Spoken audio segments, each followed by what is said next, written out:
Hello and welcome to another modelling video. This is Alan from the Mecha at YouTube with another model review.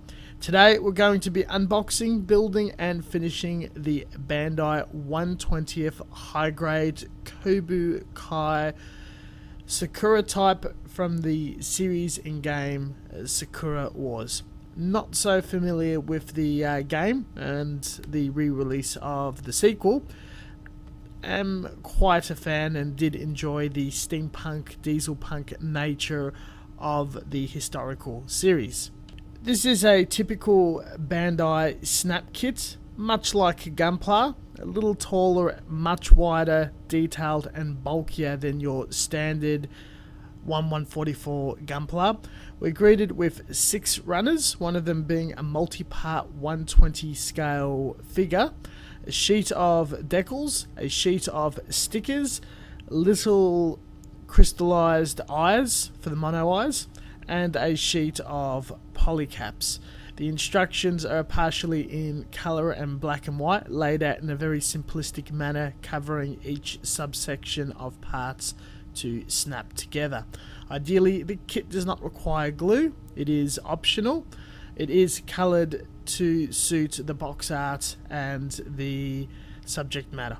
A bit of context: around the 90s, early 2000s, Wave released a series of 1/24 scale, very basic kits of the Kobus from the original and sequel shows and games.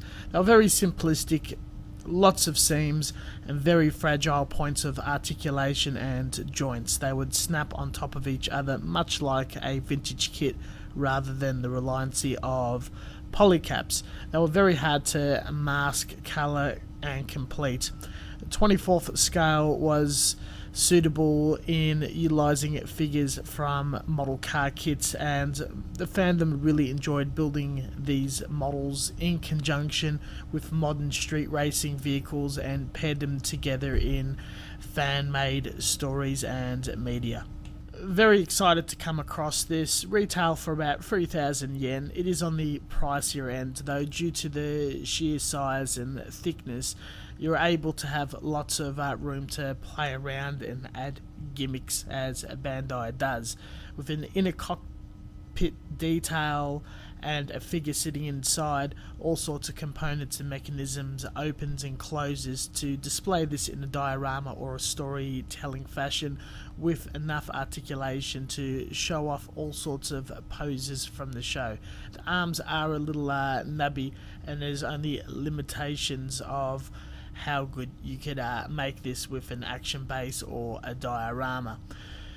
Very excited to work on this. It would be a shame if paint and further detailing was not applied to this project. On the outer armour there is a few seams for the arms and legs, but most of it is just clever layering of parts upon parts to hide any sort of nubs or obvious imperfections, looking more like a toy than the vintage counterparts of the model. There's not a lot of work if you wish to display this as a snap piece.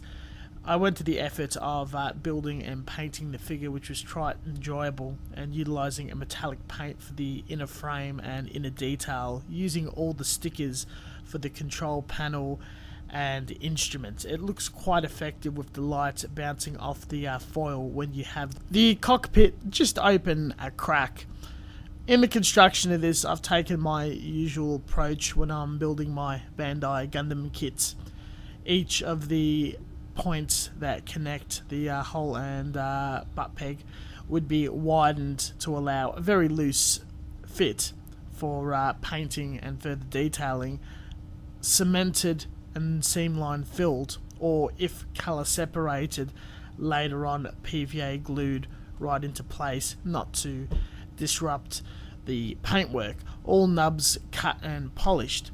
You would notice a lot of this is done on a tatami mat. I've worked on this kit during my 3-week stint visit in Japan as a relaxing evening before going to sleep activity, not having too much internet connectivity. This also got me to work on something while being very inspired at looking at all the models and hobby shops and not being quite able to do anything in my situation. Just a very basic toolkit.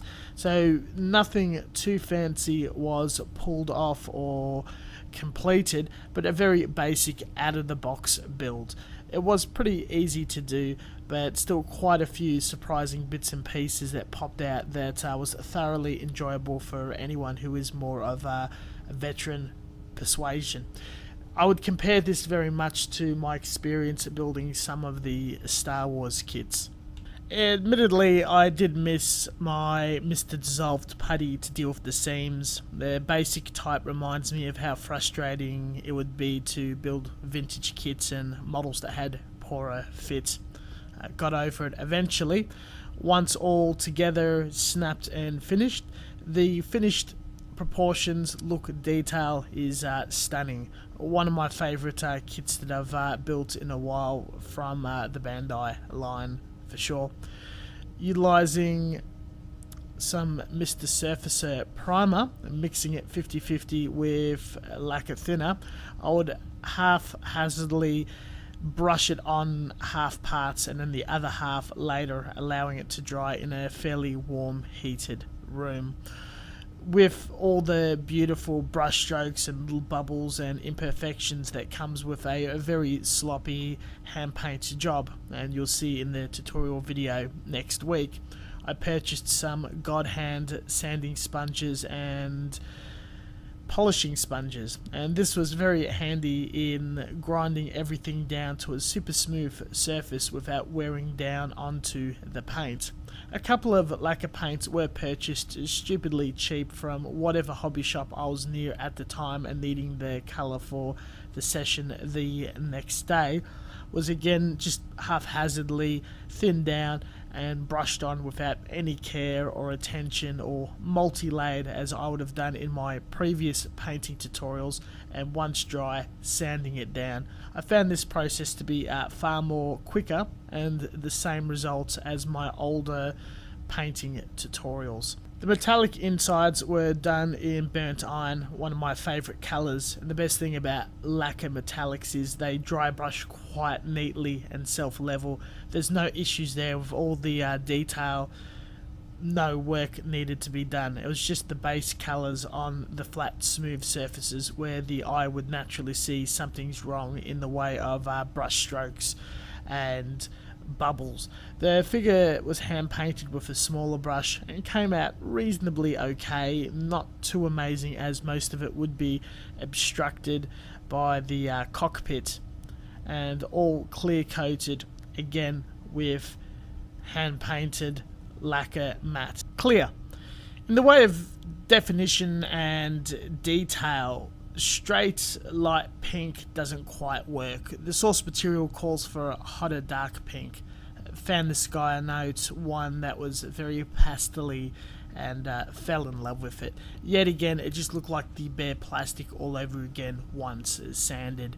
Some definition was applied by using a darker pink, thinning it down heavily and lining it around some edges to create shadowing, and applying some clear black by brush in other under area places to get a little bit of grime or shadowing going. I'm usually used to utilizing an airbrush to create shadows or multi-tones of colors, but not as familiar in shading and brushing and cross-coloring by the brush medium. That's more of a detailing thing and not something that I particularly specialize in, like the wargaming miniatures or figure painters. I've also applied dry brushing on the edges and rivets to capture and make a lot more detail pop. With the clear coat applied to both the metallics and the surface pink armor, a black sludge wash was applied to get any seams, details, panels, all that sort of thing, but as there is a lot of blank surface area, it didn't detail too much. So you have to be very playful in your shadowing and whatever you do to bring interest into this subject matter. Luckily, to break up the armor, there's a lot of pipe work and whatnot, which all needs hand painting, and I went for a copper look buying into the whole steampunk genre. A lot of the fans and folds and interesting mechanical detail was just an absolute joy to paint.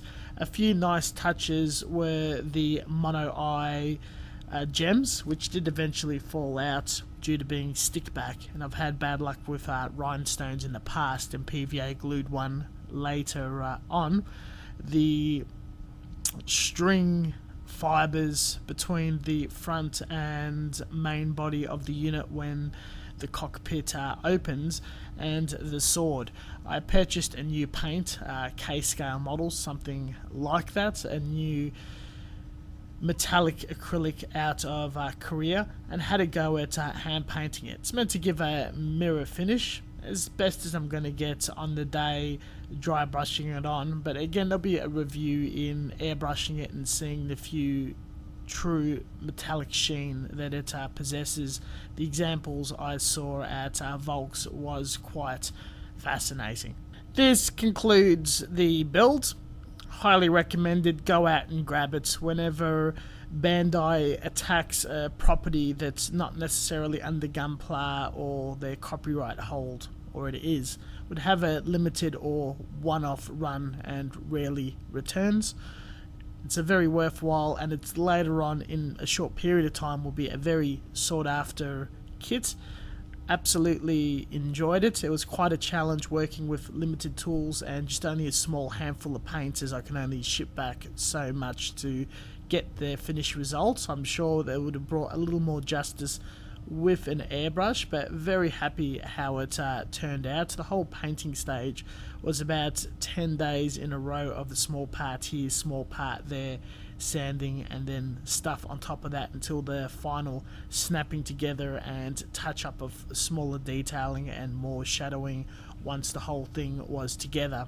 Then a proper photo shoot session in my booth at home. I do treasure it and do plan on keeping it. Thank you very much for watching. As always, until next time, stay tuned for further content. Check out the description section for links and social media, and I'll also slide in a link to a review of the original Wave 124 special coating version. Catch you guys later.